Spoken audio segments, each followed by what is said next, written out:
viendo la historia, el proceso de normalización del alfabeto de la lengua cauqui. Queda con ustedes el lingüista magíster Eddie Escobar Maquero. Un fuerte aplauso nuevamente para él.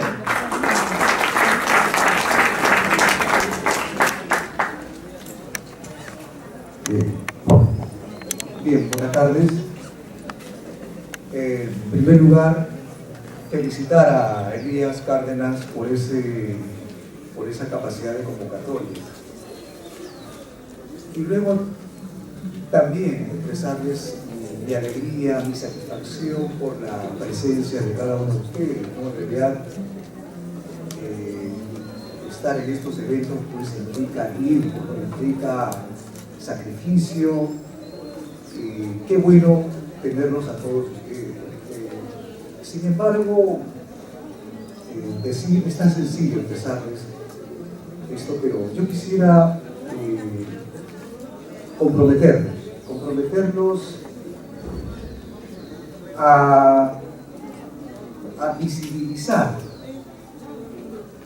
a expresar de que nosotros existimos, estamos, los jacarus, los cauquis, los aymaras. En realidad, para todos nosotros sería en realidad una gran satisfacción que cada uno de ustedes a partir de hoy sean portadores de estos conocimientos que estamos aprendiendo, ¿no? En las diferentes actividades del mundo.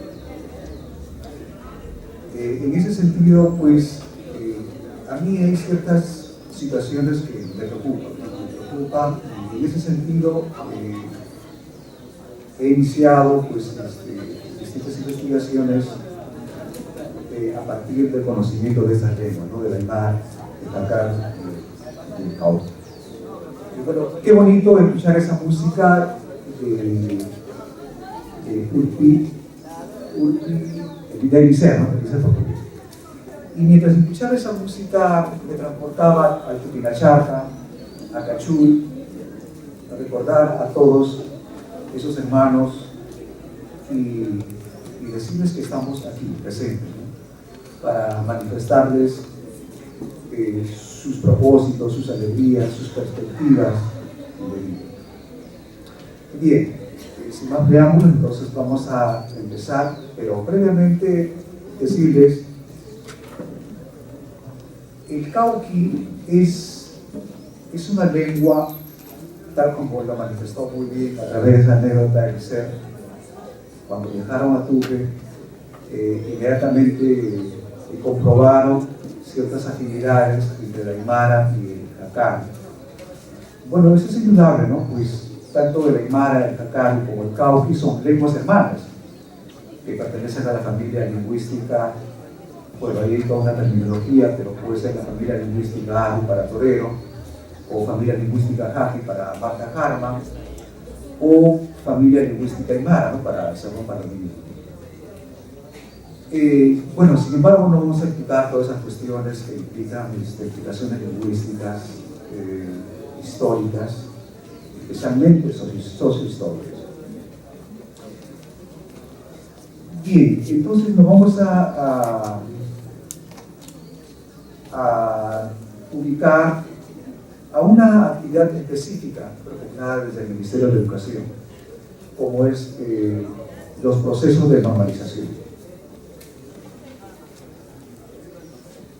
De manera general, cuando hablamos de normalización nos referimos generalmente a dos aspectos, ¿no? A un aspecto que se refiere al hecho de unificar un determinado dialecto de una lengua con el fin de utilizarse en la escritura, ¿no? En este caso generalmente es una lengua o un dialecto de mayor prestigio, ¿no? Un ejemplo de esto es la labor de los concilios limenses, iniciada en 1582. En ese concilio, por ejemplo, el objetivo fue unificar un dialecto para así elaborar materiales, ¿no? Entonces, en ese tiempo pues el quechua tenía varios dialectos, ¿no? Entonces igual el aymara, ¿no? Entonces lo que hace el concilio es unificar, es decir, coger un dialecto para a partir de ese dialecto elaborar materiales, ¿no? Y es así que en 1584 se escribe y se publica la doctrina cristiana en quechua, en aymara y en castellano.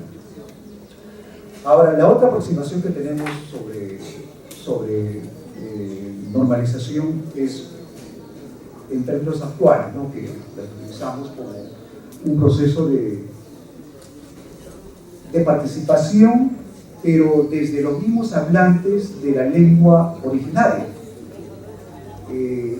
Esta estrategia es propugnada desde el año 2006 aproximadamente, desde el Ministerio de Educación, cuyo objetivo es consensuar, ¿no?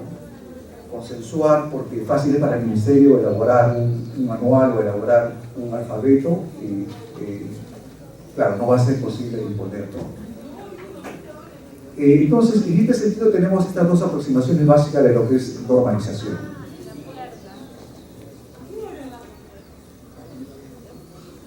Bueno, justamente explicamos esto, ¿no? Tenemos el Concilio Limense y luego la normalización como propiamente el hecho del proceso como un proceso participativo, ¿no?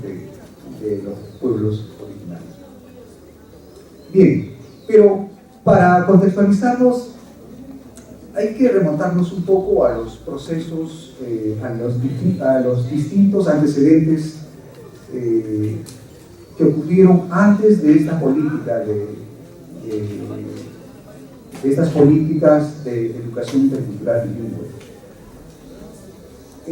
Uno de los antecedentes más importantes es el del año 1972. ¿No? Recordemos que los 70 son épocas marcadas por un nacionalismo a partir del gobierno de Velasco Alvarado, ¿no? Iniciado en 1968.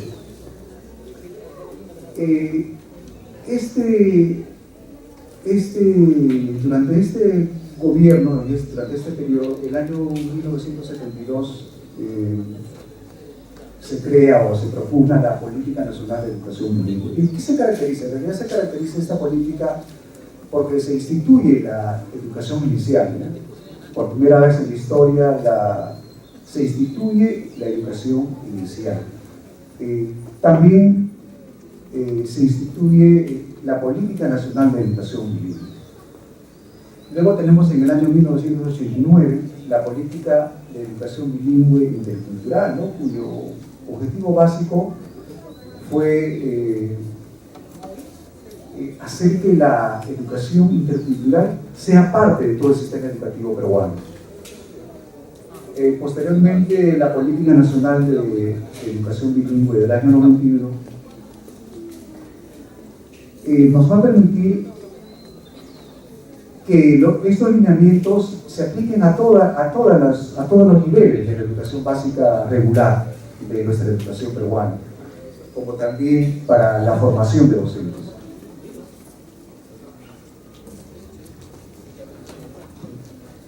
Bien, entonces, luego de todas estas iniciativas de política de educación intercultural bilingüe, en 2015 se instituye, ¿no?, la política de educación intercultural bilingüe.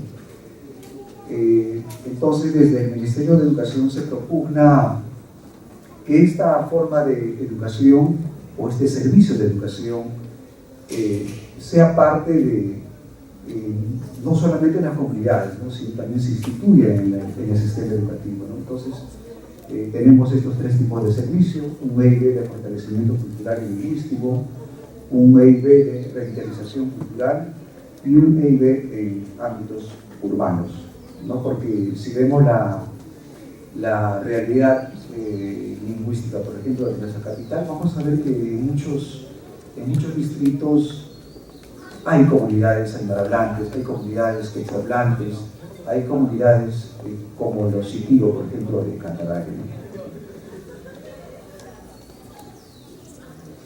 Bien, entonces, uno de los lineamientos muy importantes de esta política de educación intercultural bilingüe propugnada desde el Ministerio es la normalización, ¿no? Entonces, a partir de esa estrategia, hasta el momento, desde el año 2006, se han normalizado un promedio de 32 lenguas, y hay algunas lenguas que aún están en proyecto de investigación y en proyecto de normalización.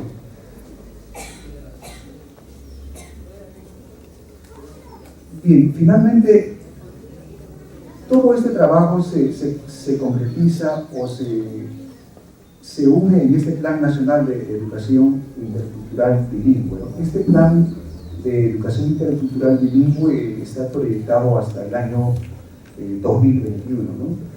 Y básicamente son 4 los objetivos, ¿no? El acceso, permanencia y utilización oportuna del servicio de educación intercultural bilingüe, currículo pertinente y propuesta pedagógica de EIB, ¿no? Hablamos de currículo pertinente cuando los aprendizajes van a ser pertinentes, ¿no?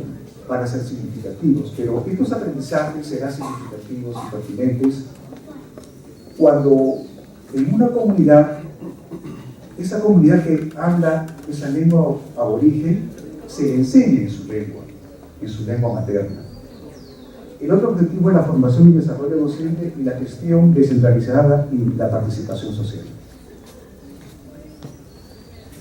Bien, entonces ahora nos situamos específicamente a la normalización de la lengua cauqui. Este proceso de normalización de la lengua cauqui, iniciada en 2015 y 2016, tiene su sustento legal, ¿no? Básicamente, por ejemplo, la Constitución Política en el artículo 17 indica que el Estado fomenta la educación bilingüe e interculturalidad. En la Ley General de Educación 28044, en su artículo 8 se expresa que la interculturalidad es uno de los principios básicos de nuestra educación peruana. Luego la ley 29735, en su artículo 21, indica que la Legislatura proporciona asistencia técnica, evalúa y oficializa las reglas de escritura propuestas para las lenguas originarias. Y finalmente la norma técnica, ¿no? La norma técnica nos da las pautas, las reglas y las estrategias para normalizar la lengua originaria. Bien, entonces, una vez que tenemos el sustento legal de cualquier proceso de normalización, ahora previamente tenemos los antecedentes, ¿no? ¿Cómo así?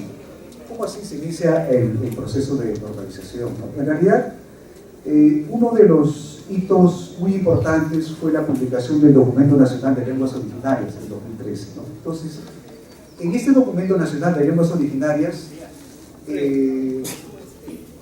se concluye que el cauqui, por ejemplo, tiene solamente 11 hablantes, ¿no? 11 hablantes, y sin embargo hay otros documentos que indican que solamente hay un hablante, ¿no? Entonces, de alguna manera surge la preocupación desde la sociedad y también desde el ministerio. Sin embargo, toda esta preocupación también está ligada al municipio del distrito de Catahuasi, ¿no? Catahuasi, ubicado en Yauyos, en la provincia de Yauyos. Desde el municipio se inicia un proceso también, ¿no? De desarrollo del turismo. Entonces, los que dirigen el municipio de Catahuasi se preocupan por dar a conocer sus bondades turísticas. Sin embargo, reciben pues la recomendación de informar sobre su lengua, ¿no? ¿Por qué? Porque era una lengua que ya estaba en franco proceso de extinción. Y entonces, ahí es donde surge la preocupación, ¿no? La preocupación de difundir especialmente su lengua, paralelo a su proceso de dar a conocer el turismo, ¿no? del lugar de Catahuasi. Entonces, a partir del municipio surgen diversas reuniones en las comunidades de Catahuasi. Recordemos Recordemos que Catahuasi es un distrito conformado por 3 comunidades, ¿no? Canchuy, Canchán y Chavín. Entonces, en distintas reuniones comunales, acuerdan elaborar un memorial en el cual se solicita un alfabeto, ¿no? Un alfabeto para su lengua cauqui, ¿no? Pero en realidad esto implicaba todo un proceso, ¿no? Diversas reuniones, ahora un grupo de personas, ¿no? Venir a Lima y presentar memoriales, solicitudes, pedidos al Ministerio de Educación, al Ministerio de Cultura, ¿no? Entonces, a partir de estas iniciativas locales y comunales, el año 2015, en junio del 2015, hay una coordinación entre el Ministerio de Cultura y el Ministerio de Educación para enviar representantes para que visiten el lugar. Pero recuerden que ya teníamos unos datos concretos en el Documento Nacional de Lenguas Originarias, ¿no? Entonces, el Ministerio de Cultura envía lingüista Agustín Panizo y el Ministerio de Educación envía a la lingüista Karina Sullón, ¿no? Para que ambos hagan una especie de una caracterización lingüística del lugar, ¿no? Ver en concreto cuál era la disposición de la comunidad, porque el siguiente paso exigía pues un compromiso, ¿no? De las autoridades, de la comunidad, de los docentes en general. Entonces, igual, en distintas reuniones, ambos profesionales concretan diversas reuniones y finalmente se elabora otro memorial, ¿no? Otro memorial en el cual el pueblo está de acuerdo y el pueblo solicita la oficialización de su ley. Bien, entonces, una vez concretado este primer paso, desde el Ministerio de Cultura y el Ministerio de Educación, se inicia el siguiente paso, ¿no? El siguiente proceso. Como hablamos de proceso, implica la concretización de diferentes etapas, de diferentes actividades que se inician el año 2016. Entonces, desde el Ministerio de Educación se va a conformar un grupo, ¿no? Un grupo de investigación integrado por especialistas y lingüistas para que inicien este proceso de normalización de la lengua cauqui. Entonces, este proceso se va a concretar a partir de diversas actividades, especialmente 4 talleres y posteriormente un congreso final para la aprobación del alfabeto de la lengua cauqui. Entonces, este primer taller de normalización, ya una vez con los especialistas, investigadores del ministerio, todo este grupo viaja a la comunidad de Canchán, pero previamente ya se había coordinado con la UGEL 13 de Yauyos, con las distintas autoridades para que den facilidades, por ejemplo a los profesores, ¿no? o también a todos los comuneros para que puedan planificar su tiempo y estar presente en esta actividad vital para su comunidad. Entonces, este primer taller de normalización se realiza en la comunidad de Canchán, los días 31 de marzo, 1 y 2 de abril del 2016. Bueno, este taller se inicia especialmente con la presencia del alcalde, con la presencia especialmente del presidente de la comunidad. Recordemos que en este distrito el presidente comunal es presidente de las 3 comunidades, ¿no? Estas 3 comunidades son Canchuy, Canchán y Chavín. Por lo tanto, este presidente de la comunidad era el representante más importante, ¿no? Que congregó a todos los presentes a este primer taller. Bueno, en este primer taller se plantearon las diversas actividades que se iban a realizar y el objetivo general, ¿no? El objetivo general fue consensuar el alfabeto de la lengua cauqui a partir de todos los presentes. Y dentro de los objetivos específicos, informar en qué consistía este proceso y comprometerlos, ¿no? Porque era una actividad pues durante el año, no es un solo taller, y son 4 talleres de distintos niveles, ¿no? Bien, dentro de las actividades de este primer taller se conformó el primer comité, o sea, un comité de normalización, pero dentro de la comunidad, ¿no? Dentro de los integrantes de la comunidad. Esta comunidad va a tener diversas funciones, ¿no? Una de las primeras funciones va a ser el puente entre el Ministerio de Educación y la comunidad, ¿no? ¿Por qué? Porque era muy importante, por ejemplo, cuando queríamos enviar documentos o cuando queríamos enviar cualquier comunicado. Entonces, el representante de este comité de normalización era quien previamente tenía que coordinar con el municipio, con la UG 13 de Yauyos y en general con todos los habitantes, ¿no? Bien, entonces, como hemos visto, este taller fueron durante 3 días, ¿no? Entonces, durante estos 3 días se elaboraron distintas actividades, ¿no? Una de las actividades fue saber en qué comunidades se hablaban o se hablan quechua, ¿no? Entonces, se reunió a todos los comuneros, por ejemplo, en mesas de trabajo, y cada mesa de trabajo con un representante para de esta manera saber en qué comunidades habían hablantes del cauqui, ¿no? Recordemos que en el Documento Nacional de Lenguas Originarias solamente teníamos, ¿qué decía el documento que teníamos? 11 hablantes, ¿no?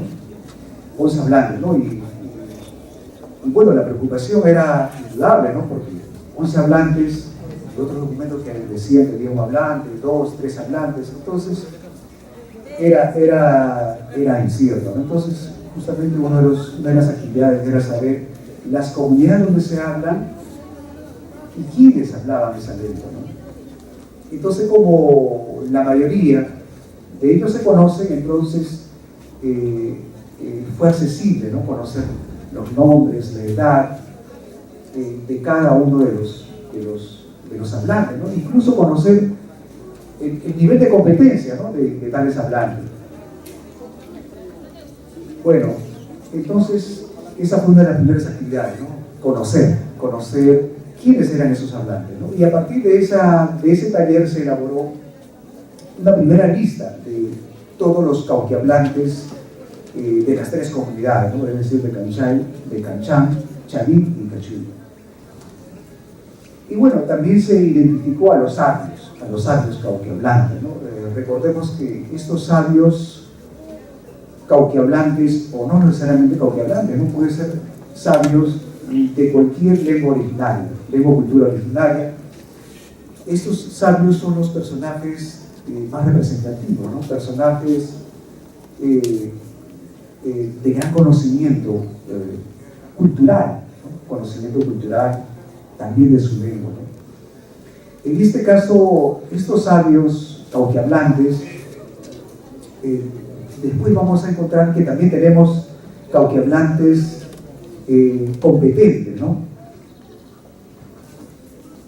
Bien, entonces, este primer taller, cada taller se finaliza con diversas actividades y se finaliza con un acta, ¿no? Un acta de acuerdos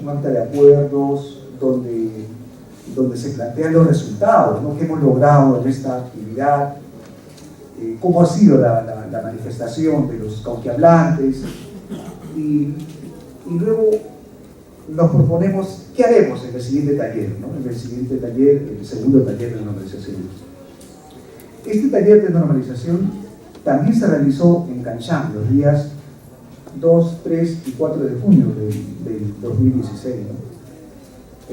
Aunque en realidad había distintas manifestaciones, distintos pedidos, ¿no? Porque por ejemplo, los de Cachú no estaban de acuerdo, porque el proceso de normalización se realiza en Canchán, o por qué no también en Chalín. Entonces, tal vez por una cuestión de estrategia, desde el ministerio se buscaban las comodidades, ¿no? Pero había que buscar el consenso de la comunidad, ¿no? Bien, entonces en este segundo taller de normalización también fue indispensable la participación del presidente comunal, también del especialista de la UGEL y también los representantes del municipio, ¿no? También los docentes, también participaron alumnos, ¿no? Alumnos de la institución educativa de Canchán. Ahora, ¿qué actividades se realizaron en este segundo taller? Son distintas actividades, ¿no? Por ejemplo, se reflexionó qué hicimos en el taller anterior y a ver si los cauquiablantes pusieron de práctica algunos conocimientos, algunas actividades o estrategias que se había comentado, ¿no? Se había reflexionado en el primer taller. Luego, una de las primeras estrategias también en este segundo taller fue elaborar algunas cartillas, ¿no? Pero claro, podemos decir, pero si no hay cómo vamos a escribir, que si no tiene escritura, pero con la ayuda de los sabios cauquiablantes, especialmente del sabio Valerio Luciani, se pudo concretar, ¿no? Estos primeros materiales que fueron unas cartillas con algunas frases básicas en cauqui, ¿no? Recordemos que Valerio Luciani es un sabio cauquiablante que ha sido colaborador, informante de Marta Harman. Recordemos que Marta Harman llega a Tupe por los años 60, si no me equivoco, 60 o 62, ¿no? Muy bien. Entonces, Marta Harman, cuando visita a Cachuy, tiene el apoyo de Valerio Luciani, ¿no? Valerio Luciani es un cauquiablante, un sabio cauquiablante, que, bueno, ahora que me acuerdo, me comentaba un representante del municipio que cuando visitaban el lugar, hace unos 10, 15 años, había un letrero en su casa, ¿no? En su casa, en la pared de su casa, donde decía el último cauquiablante, ¿no? Bueno, no sé si es cierto, ¿no? Pero es lo que me ha comentado, me ha contado. Y probablemente, ¿no? Porque había, como les comento, distintas documentaciones, distintas investigaciones que efectivamente pues decían que solamente uno hablante, dos hablantes, tres hablantes, ¿no? Entonces, Valerio Luciani, imagínense, desde aquella época ya tenía ese roce con distintos lingüistas, ¿no? Porque en las diversas visitas que yo he hecho también me ha comentado, ¿no? Que ha recibido la visita de distintos lingüistas, como Peter Landerman, y especialmente Marta Harman, ¿no? Que ha sido su primer informante durante las distintas investigaciones sobre el cauqui. Bueno, una vez que se elaboraron las distintas cartillas con las frases básicas, ¿no? Como algunos saludos, como algunos lugares, como algunos nombres de las partes del cuerpo, o podrían ser nombres de animales, pero en cauqui, se puso en práctica, ¿no? Todos los participantes igual conformamos mesas de trabajo, y en cada mesa de trabajo siempre había un cauquiablante, ¿no? Entonces, este cauquiablante leía cada frase y hacía que se pronuncie, ¿no? Digamos, se practicaba cada frase en cauqui, ¿no? Pero siempre se veía un poco de incertidumbre, ¿no? de los presentes, ¿no? Porque decían, pero profesor, pero ¿cómo? Si el cauqui no tiene una escritura, ¿no? Pero ¿cómo vamos a escribir esto, ¿no? Pero ahí siempre con el apoyo de este sabio, Valerio Luciani, se pudo, digamos, concretar unos rudimentos de estas primeras cartillas, ¿no? En lengua cauca. Bien, entonces el siguiente taller, como les comentaba, había pedidos, pues, ¿no? Había solicitudes, no estaban de acuerdo, ¿no? Los comuneros de Cachuy, ¿no? Decía profesor, o profesores en general, ¿no? Pero como... Entonces se decidió, ¿no? Desde el Ministerio de Educación que este tercer taller se realice en la misma comunidad de Cachuy. Bueno, indudablemente esta comunidad es el lugar originario, ¿no? De la lengua y cultura cauca. Bueno, previamente se planificó cómo se iba a transportar, por ejemplo, los materiales, cómo se iba a coordinar, y cómo los profesores y las comunidades de Canchán y de Chaví se iban a trasladar hasta Cachuy, ¿no? Los que conocemos Cachuy, bueno, muchos de los presentes conocen, y el viaje es, pues, un poquito cansado, ¿no? Y yo les comento el primer viaje que hicimos con un grupo de estudiantes de lingüística. Viajamos durante 13 horas para llegar a Cachuy, ¿no? Me acuerdo que partimos a las 5 de la tarde y llegamos a las 3 de la madrugada al lugar. Claro, fuimos un grupo grande, ¿no? Un grupo de periodistas, de estudiantes, y bueno, vimos digamos, el sacrificio para llegar al lugar, ¿no? Pero bueno, desde el Ministerio se buscó una estrategia, ¿no? Se contrató movilidades. Previamente ya se había coordinado en el segundo taller la hora, el lugar, el día, cómo íbamos a transportarnos, ¿no? Y en realidad este viaje y el hecho de llegar al mismo lugar, ¿no? Porque generalmente no hay autoridades, bueno, hay autoridades locales, autoridades comunales, pero la misma presencia del Ministerio de Educación, los representantes, los especialistas, investigadores, fue muy gratificante para ellos, ¿no?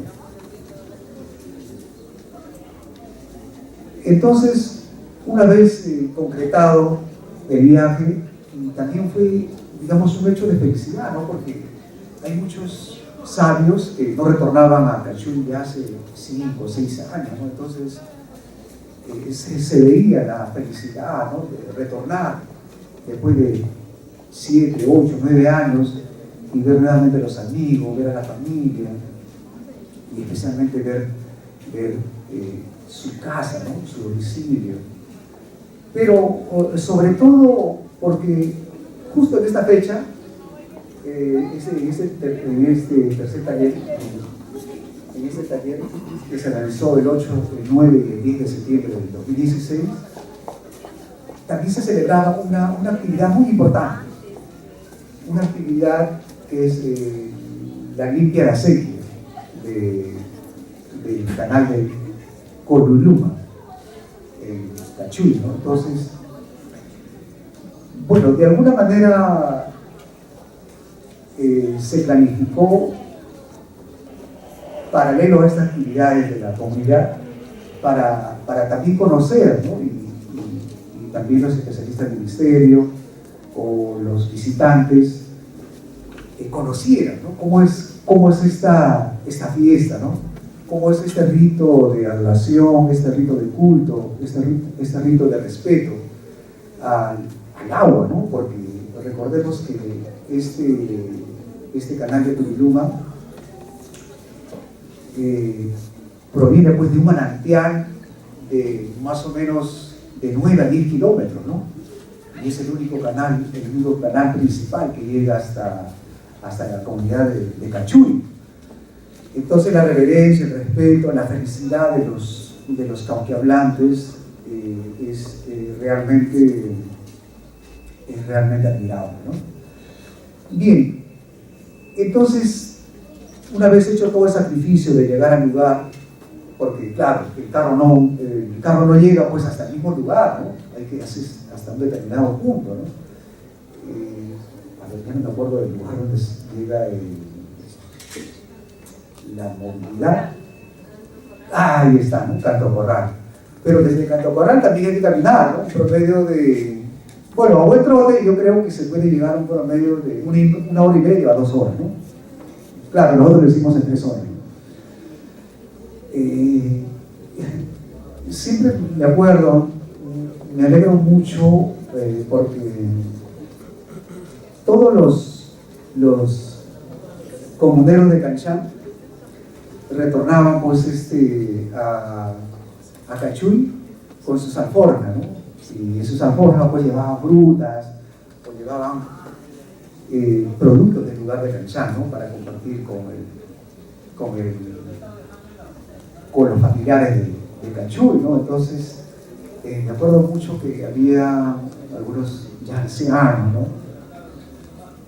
Como el caso de Sabio Bernardino Luciani, que me acuerdo. Entonces yo me iba con ellos conversando y todos iban con su alforja, pues, ¿no? Cargadas de frutas y de productos de Canchán, ¿no? Entonces en cada tramo compartíamos, ya con Bernardino yo no voy a ayudar y me iba cargando, y realmente pesaba, ¿no? A pesar que yo también tenía mi mochila, ¿no? Bueno, entonces una vez en Cachuy, igual, ¿no? Tenía que estar el presidente comunal, tenía que estar el director, los representantes de la UGEI y evidentemente los especialistas del ministerio. Bien, entonces, en este tercer taller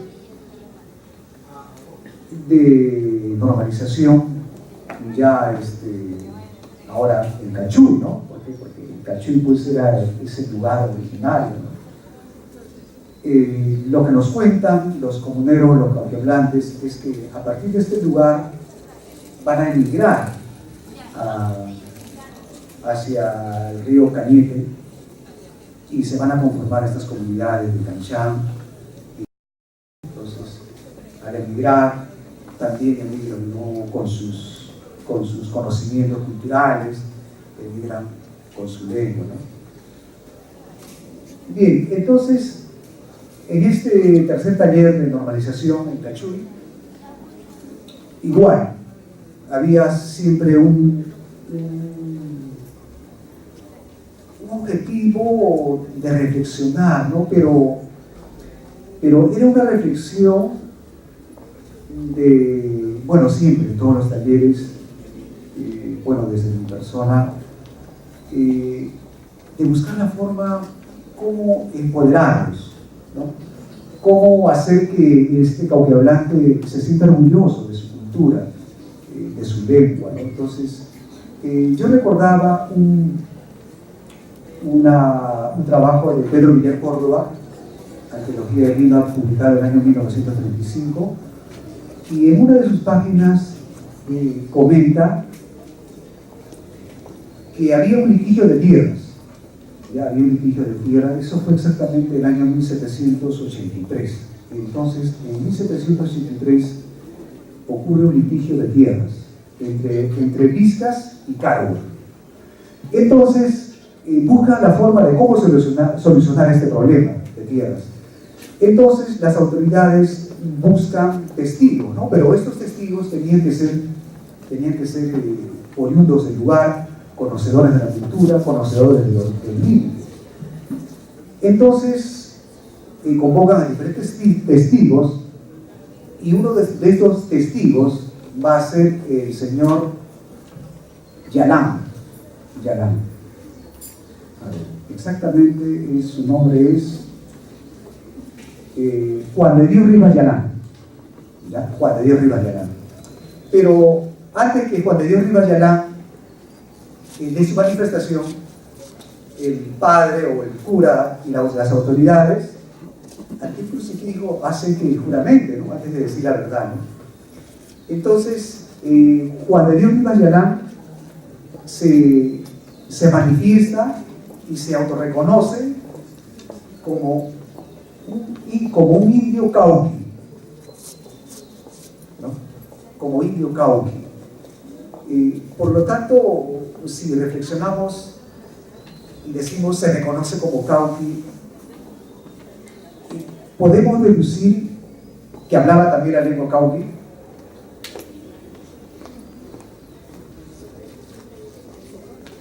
¿No? De hecho, ¿no? Porque si yo digo, ¿no? Soy aymara, ¿no? O soy quechua, o soy shipibo, es porque lo primero que me identifica es la lengua, ¿no? La lengua como señal de identidad, ¿no? Entonces, y es lo primero que dice, ¿no? Juan de Dios Rivallaná, ¿no? Yo soy un indio cauqui.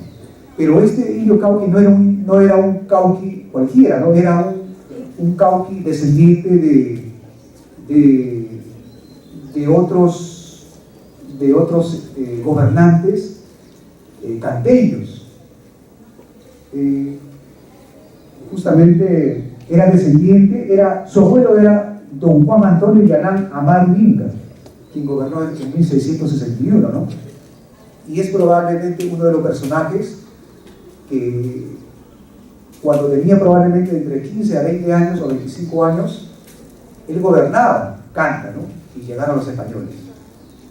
Entonces, y si el abuelo, el nieto es cauqui hablante, entonces, de hecho, este personaje, Juan Antonio Yalán Amaro Inca, gobernante de Canta, también era cauqui, ¿no?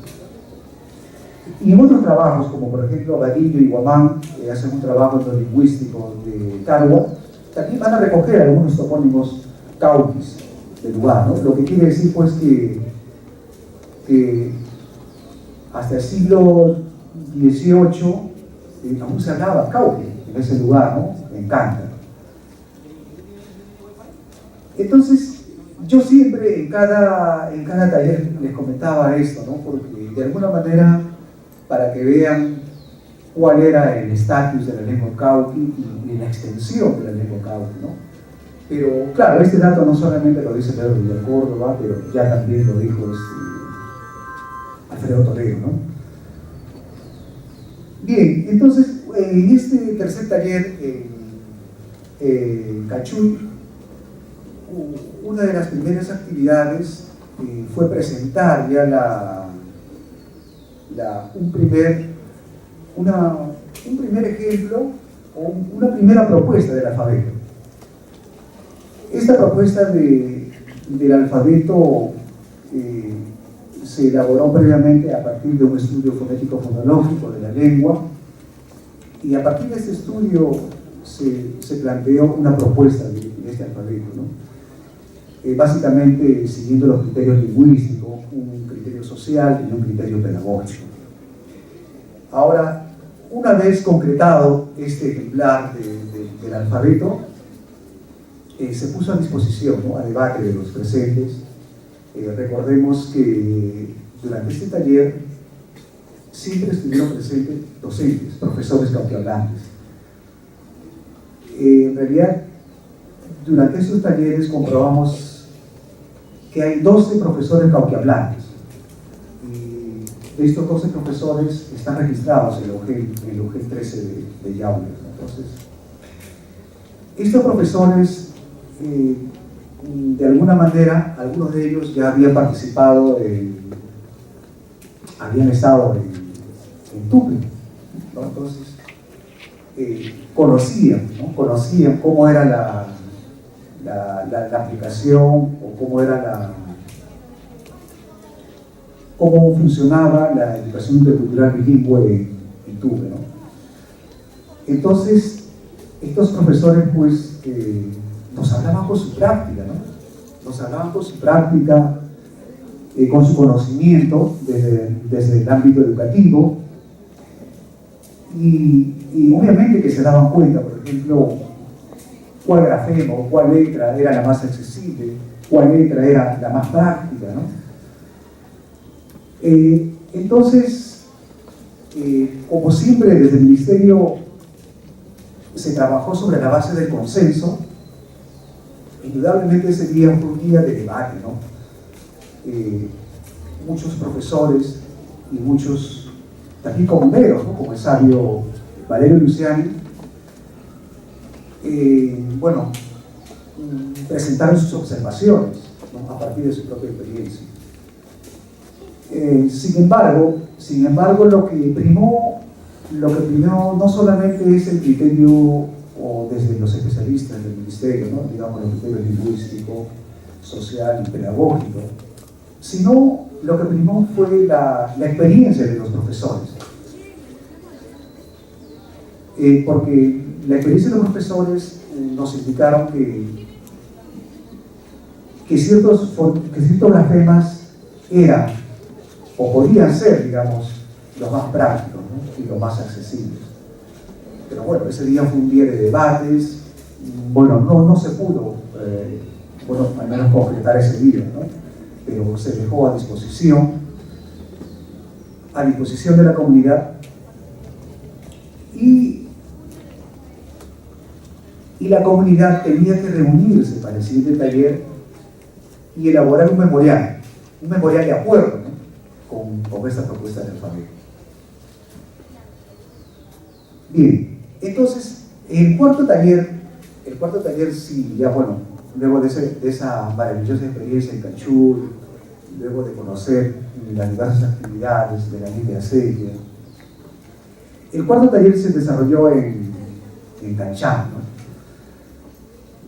Bueno, en Canchán se realizó los días 3, 4, 5 y 6 de noviembre del 2016, ¿no? Como siempre, fue muy importante la participación del presidente comunal, de los especialistas, de los representantes de la ONG 13 de Yauyos y también de la municipalidad de Catahuasi. Bueno, una de las primeras actividades fue recoger cuáles eran los resultados de ese memorial, ¿no? Porque una vez terminado el tercer taller, la comunidad tenía que verse reunida, ¿no?, profesores, comuneros, y decidir la plausibilidad de este alfabeto.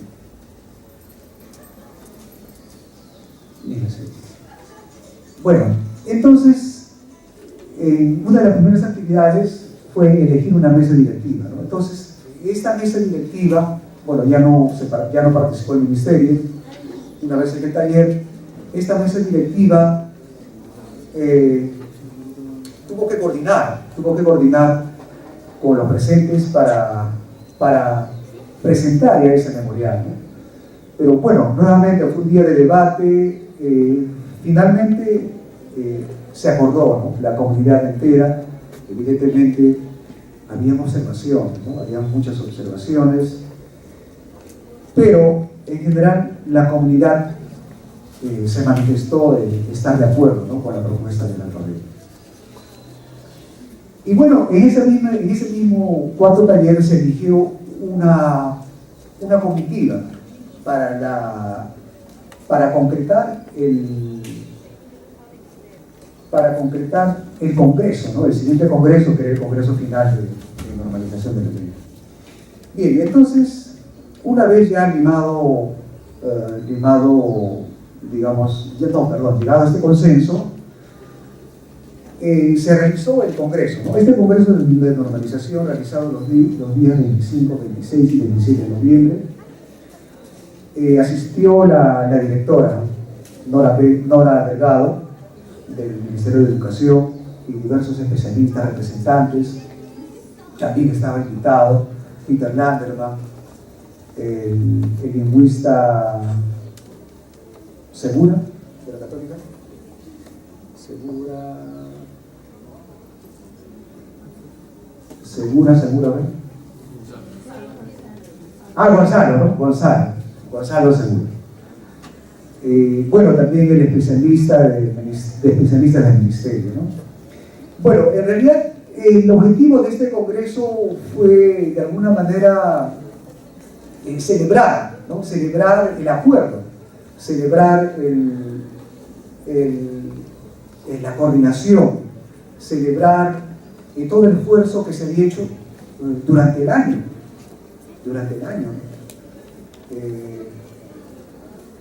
Y bueno, pero también se hizo hincapié en que este compromiso no era el final, ¿no? Este compromiso era el inicio. ¿Por qué? Porque este siguiente proceso continúa. Este primer proceso de normalización ya pasó, ¿no? Pero el segundo proceso que viene, o está en plan, es el trabajo de elaboración de materiales. Y luego tiene que continuar las estrategias de revitalización. Bien. Bueno, como ya dijimos, este Congreso de Normalización, bueno, en realidad estas actividades no solamente deben ser propugnadas desde el Ministerio, ¿no? En realidad lo puede hacer también el municipio, ¿no? Es así como el municipio organiza un primer taller de lengua en el aprendizaje y escritura de la lengua cauqui, ¿no? Y bueno, finalmente este año, el 6 de febrero del presente año, mediante resolución ministerial número 106/2017, se normaliza o se oficializa el alfabeto de la lengua cauqui. Este alfabeto constaba de 39 grafemas, 36 consonantes y 3 vocales. Bueno, también hay un documental que se presentó, ¿no? También desde, no solamente el municipio o el ministerio, ¿no? Entonces lo puede hacer también cualquiera de nosotros, ¿no? Una actividad relacionada para informar, ¿no? Para conocer, para comunicar la lengua cauqui, no solamente la lengua cauqui, también puede ser el jacar o cualquier otra lengua originaria. Bueno, finalmente, a manera de conclusión, podemos decir que se comprobó, después de todas estas actividades, que tenemos 81 hablantes, 81 cauquiohablantes. También tenemos 32 cauquiohablantes que son competentes de la lengua, ¿no? Competentes de la lengua quiere decir que tú puedes entablar cualquier conversación, puedes hablar sobre su cultura, sobre un tema, sobre una fiesta, sobre un cuento, y ellos te van a decir en lengua cauqui, ¿no? Luego se registró, bueno, a 12 profesores cauquihablantes, y de ellos, lo último que he visto es que 9 profesores cauquihablantes participaron en la evaluación del nivel de dominio de la lengua originaria, ¿no? Propugnado desde el Ministerio de Educación. También se concretó un estudio fonético-fonológico, y a partir de ese estudio se planteó el alfabeto de la lengua cauqui. Luego se conformó un comité de impulsor de revitalización. Este comité de revitalización está hasta ahora, ¿no? Entonces, este comité es el que tiene que continuar en coordinación con el Ministerio. Y bueno, las autoridades locales también se comprometen a continuar con el proceso, y finalmente, desde el mismo Ministerio se compromete a continuar este proceso de normalización, elaboración de materiales y revitalización de las lenguas. Gracias. Bien, un fuerte aplauso para la periodista Edith Escobar Majera, que nos ha hablado sobre el proceso de normalización del alfabeto de la lengua cauqui.